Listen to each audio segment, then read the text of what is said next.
yung dalawang halimbawa na ibinigay ni Jesus na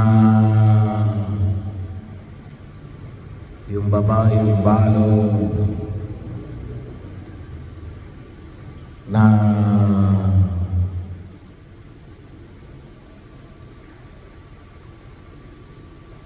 noong kapanahunan ni Elias at ang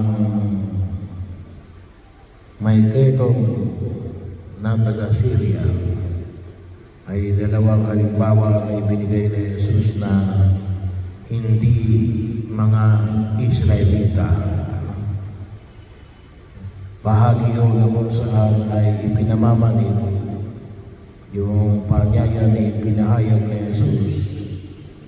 Walang propeta na tinatanggap sa kanyang sariling bayan. Bahagi yun ng pagkakilala ng alin. Ang tinitingnan kasi ng tao, no? Kung sa atin nga, kung tawagin natin, mayroon tayong pagka-colonial mentality. Mas tinitingnan natin yung ibang lugar na mas mabubuti ang ibibigay kaysa sa sariling kababayan. Sabi nga kumisa ng isang kasabihan, familiarity breeds contempt. Kilala ko na yan. Kaya kuminsan, ang nakikita natin ay alin, pagkilos ng tao. Hindi natin nakikita yung alin, yung pagkilos ng Diyos. Yun naman yung makita natin. Kasi kapag ang pinagbasihan lamang natin ay ang pamantayan ng tao,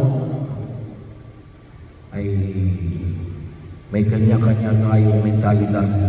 Yung panyaya ni Jesus ni alin, yung mentalidad na alin, makita ang pagkilos ng Diyos.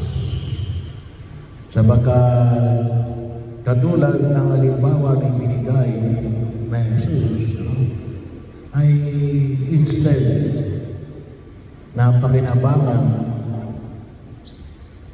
ang biyaya na ipinagkaloob ng Diyos kay Elias at pagkakataon na kung saan yung pagpapagaling sa mga keto ay sana ay napakinabangan nila. Kaya hindi nila napakinabangan sapagkat hindi nila nakita yung pagkilos ng Diyos sa gitna nila. Yung bahagi na kung saan ay makikita nila na ito ay siyang maging daan upang higit silang lumagok. Sabi nga po, ay yung kaisipan natin, yung panyaya na pinahayag na biyaya na pagkakatawang tao na Jesus. Sabi nga natin, yung Emmanuel, ang Diyos na sumasa sa atin. Bahagi yung bahagi ng pagkakatawang tao ng Diyos sa gitna natin. Yung Diyos na nasa gitna natin. At ito yung tingnan natin sa inyong pagtugon natin o biyaya na pinagkakaloob ng buong may kabalo. Kasi yung pamantayan ng tao, ano ba yung pamantayan ng tao? Kung sino yung sikat, pinakikinggan kasi natin kapag sino yung sikat. Pinakikinggan natin kung sino yung mayaman. Pinakikinggan natin kung sino yung makapangyarihan. Hindi natin inaanap kung nasaan ang Diyos. Nasaan ba ang Diyos? bahagi yun na makita ko natin. No? Yung Diyos, hindi lamang sa mga mayaman, hindi lamang sa mga sikat, hindi lamang sa mga may kapangyarihan. At kung tutusin, yung banyaya na ibinibigay ni Jesus Yarin, ato saan? Sa mga aba, no? Sa mga nakakalimutan ng lipunan, sa mayroong kababaan ng kalooban. Kaya na, yun yung banyaya na ibinibigay ni Jesus na nawa, siyang maka-impluensya ng ating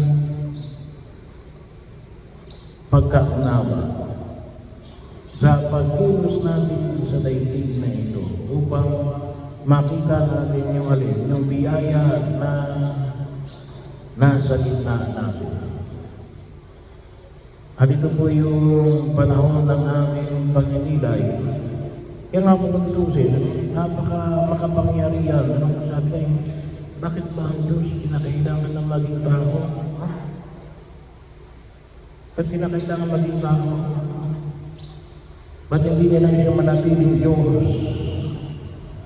Ba't kinakailangan niya pa magkakawang tao? Ipapo sa krus. Bahagi yun na kung saan makikita natin na